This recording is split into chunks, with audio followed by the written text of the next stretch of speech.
Welcome back, everybody. This is John with SwingFit. So have you ever wondered if this club fitting stuff can actually help you hit the ball farther?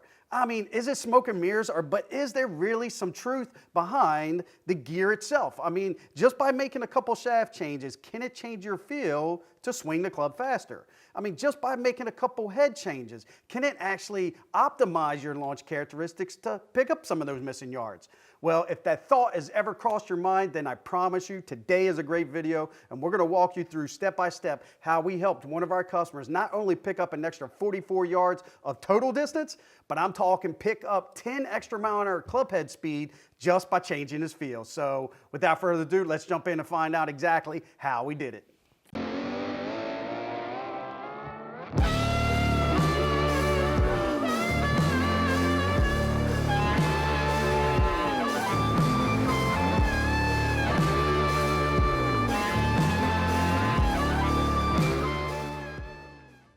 So before we dive into today's topic, I first off want to take a quick second to welcome any new viewers to the channel. So if this happens to be your first time and you are curious and wanting to learn a little bit more about the club fitting process, I mean start to finish, not only to help you get the most out of your club fitting experience, but to really just give you a better understanding of what is going on in the mind of a club fitter and why he might be making some of the changes that he is during the process, then I promise you, you are in the right place. But in order to access this information, you have to do a couple key things. So hit that subscribe button, turn on the bell, so this way you receive an alert when we drop our new content. So before we dive into the customer's baseline tracers, I want to make a quick disclaimer. And that is that regardless of skill, age, speed, handicap, the only thing that separates today's fitting session from that of someone else, maybe a different player profile, is the options that we use. And what I'm talking about is the different shafts, the different head options,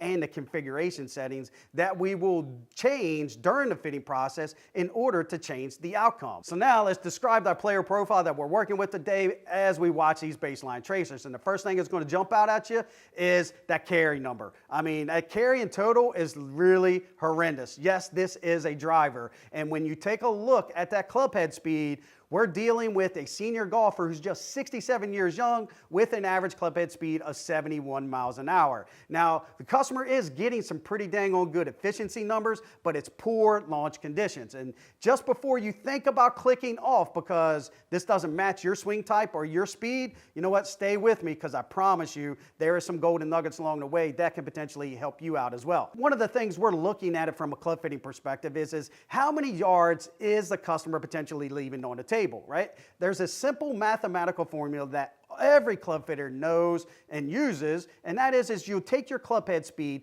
multiply it by 2.7. So in this example, if we take the customer's average club head speed of 71 and multiply that by 2.7, that means his average total distance should be 192. And when I look at the customer's carry and total numbers, I know I'm leaving yards on the table just by using that formula. I mean, the average total, 154 yards. That means we're leaving potentially 42 yards out on the golf course. And I mean, who wants to leave 42 yards out on the golf course? I mean, have you done that formula yet? Have you multiplied 2.7 against your current club head speed to see if you're close? Do that, leave your remarks in the comments below. And really what makes this so interesting is there's several things that will jump out at you that could potentially, lead you to go down the wrong path. And what I'm talking about is when we look at input versus output, and I switch over to the club view, take a look at those efficiency numbers, right? And for those that's not aware, efficiency is another term for smash factor. And for a GC quad launch monitor, best efficiency is anywhere between like 145, 146, just because of how our launch monitor reads it. We're just not gonna see the 150 numbers, but take a look. I mean, I actually got a 148 in there, a 149, a 147, 146. I mean, customer couldn't have asked for better smash, but here is the explanation. Customer is currently gaming this bad boy right here. It's a Cobra F7 Plus from several years ago. It's 10.5 degrees, and I'm suspecting with that shaft that he currently has, it's the 10Z50A. I mean, we're just, poor strike location, and it's just too low of loft. I got to get loft up just a little bit, and something maybe with a little better CG characteristics, get the height up. Because when we go back to the ball tab and we look at the data numbers across the board, I mean, there's really nothing I like about this. I mean, that launch angle, I mean, it's just too sporadic. I mean, 7.2, 6.2 low, I mean, as high as 12.6. I like our 13 in there as well. I mean, I like to see it a little closer together. Spin, I like to see that closer to 2,000. I don't need it to be over 2,000 at this swing speed, but if I can get it closer to 2,000, the happier I will be, because it's just going to keep the ball in the air a little bit longer. And when we look at that peak apex, that is definitely our pain point. I mean, I got to get the ball higher up in the air if there's going to be any chance to find any missing yards. And I just suspect that the current gamer and the shaft, it's just not doing the customer any favors. In this series of shots, we're using the brand new Cobra Extreme B version, not D as in dog. We're actually using the 12-degree loft, and it's paired with the UST 40-gram shaft, but it's the Senior Flex. And we actually already see the height getting up a little bit better. I'm not seeing the carry numbers and the totals, improving here, so it's still something going on. But shots, not too bad. So let's take a look at the numbers. So not bad, a little tighter dispersion, closer to that center line, and you can definitely tell on that top left, we are getting the ball up in the air a little bit better. And that is really kind of, caused by the higher launch, because we went 12 degrees of loft now. A little bit more backspin, so we're closer to that 2,000 range that I want to be. Carry did improve, but total didn't. So why didn't total improve? So when we take a look at the actual input, efficiency, very, very similar. Strike point, very, very similar. But look at head speed. It actually dropped a little bit. So there's something kind of going on with the timing of the club here. And I'm already speculating the weight of the shaft and thinking that maybe it's just not enough weight for the customer to actually maintain and generate that same club head speed. So this was a lighter weight shaft. So let's kind of put him in something else a little bit heavier and see if that helps. Now in this series of shots, the only change we made is we swapped out the shafts for the even flow counterbalance Riptide shaft. And this shaft is actually weighing about 10 grams heavier than that of the previous one. And definitely tighter dispersion, and we're actually starting to cross over that center line now, which really isn't bad. Customer really still likes to prefer to kind of pull it out a little left or right, or likes to work the ball that way. And as we look at the numbers here, I mean, take a look at that top left. We're starting to once again make improvements. We got to get the ball up in the air if we're going to help the customer hit it farther. So I definitely like that. But then when you look at, that ball speed number, it's going south, right? This is the part of the fit where I don't stay in the head. I got to get that head out because it's not helping. I mean, we are moving the launch in the better direction.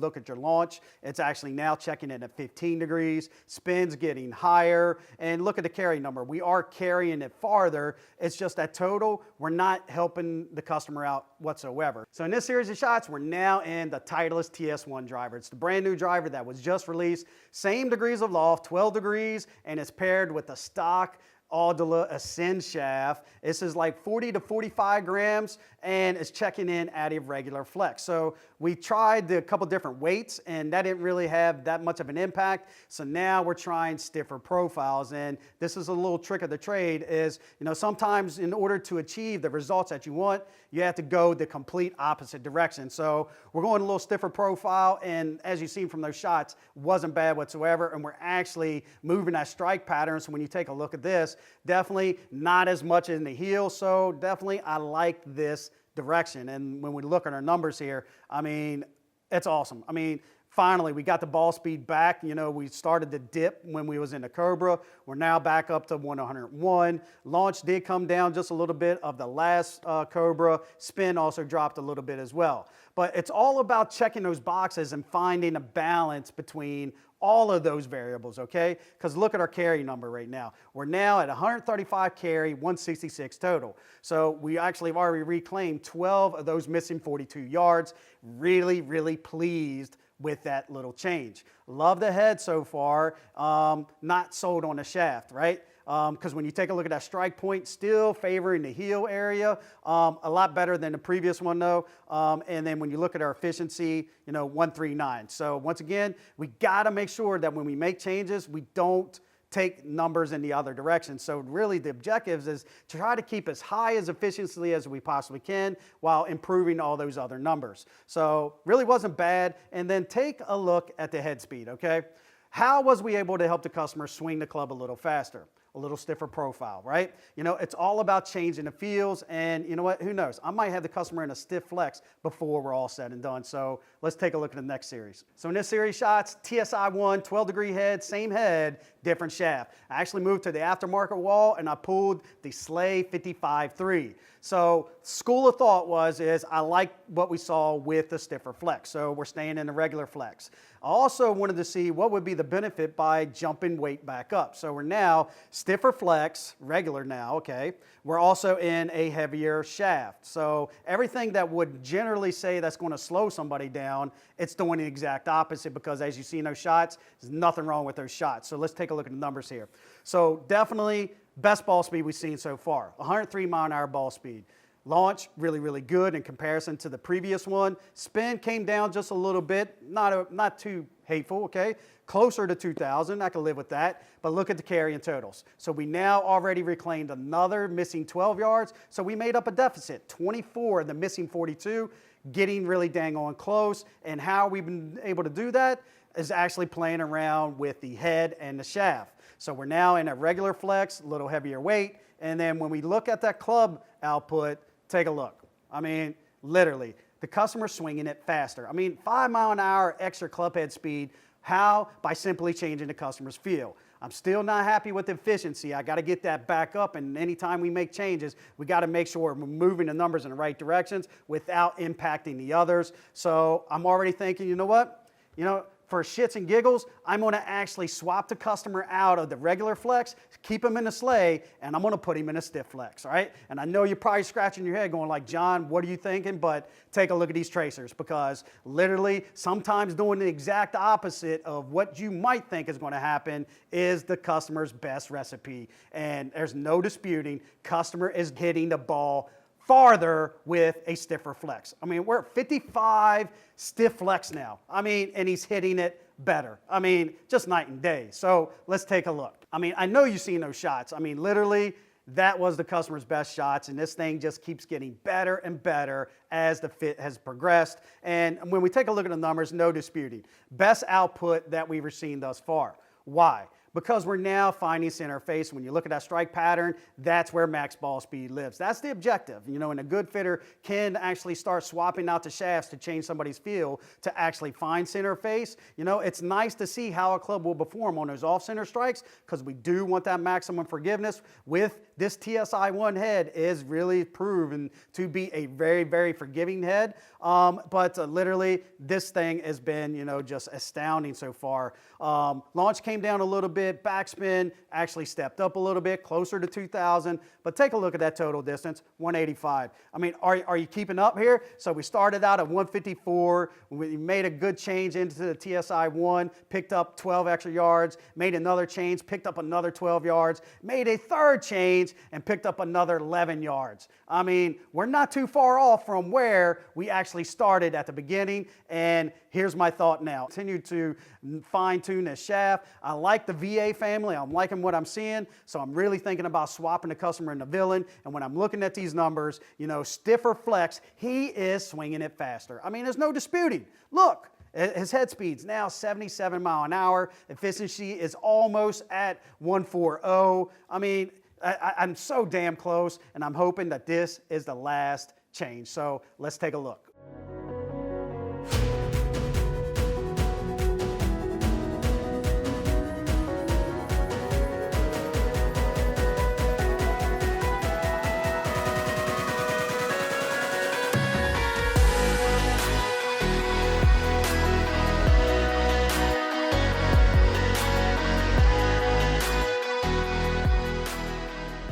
So if these results don't blow your mind, I really don't know what else will, but I can promise you the customer was happy. I mean, he looked at me and was like, John, I can't remember the last time I was hitting it 200 yards. So let's take a look.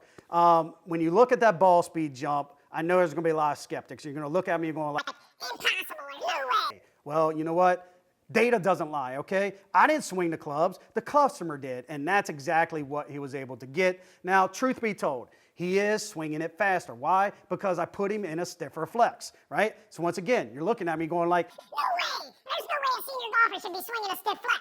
Well, you know what? I put him in a stiff flex, and this is the results I got. You know, I don't argue the data. I just got to help you understand why and how it worked. So when we look at his input, he's now swinging it 10 mile an hour faster than that of what he did prior to starting. I mean, it's just night and day difference. And here's the simple explanation, okay? Is that as we start to lose speed, we start to make changes to how we swing the club, right? You know, we're swinging it shorter. You know, we feel like we not only have to swing hard and pull down with the handle, we also feel like we have to, you know, kind of swing it hard to the top. So that shaft, a softer flex shaft, will deflect in both directions. So it's going to deflect towards the target on the way up because it's very fast and quick. And then on the way down, it's actually going to switch directions and it's actually going to deflect away from the target. And that just makes that shaft feel like a pool noodle. And I promise you, we respond to how the club feels. And this is just evidence of why this is so important. So once again, for those that don't believe the golf shaft matters, you know, just watch this video and you might think otherwise. And take a look at some of the other numbers here. 13 degrees of launch, not bad. Backspin, closer to 2,000, really where I want to be. But this is kind of like what we've been trying to achieve all day. 171 carry, 201 total, right? And at the customer's current input, this is kind of like the silver lining, right? This is something that I want everybody to walk away with. Yes, the customer is swinging it faster. What does that do for his new formula? Remember the formula I gave you at the start of the video? You take your current club head speed, times it by 2.7. Well, now the customer's new total potential is 216. So at 201 versus 216, there is still some room for improvement. He's leaving a little bit of yards on the table. So with a little bit of practice, some extra reps and getting familiar with this new setup, I'm quite positive that he's not only going to swing it a little bit faster, he's also going to find some extra missing yards. So in closing, we truly hope you found value in this information we shared with you today. I know our customer did, but we hope that you just seen what is the impact of making changes and how a fitter might steer you in a direction that you just might be like scratching your head going like, what the hell is this fitter doing? And I promise you, there is a reason of why a fitter might be making some of these changes, and you just got to trust the process in order to get the same results as we was able to help our customer, you know, achieve tonight. So if you have any questions or comments, do me a favor, leave them in the remarks below. And if you did find value, please don't forget to smash that like button, and more importantly, share this with anybody that you feel that could potentially benefit by watching this video. So don't forget to take a look at one of these videos over here to the side, because there just might be a couple golden nuggets that's waiting to be watched. So until next week, thanks for watching.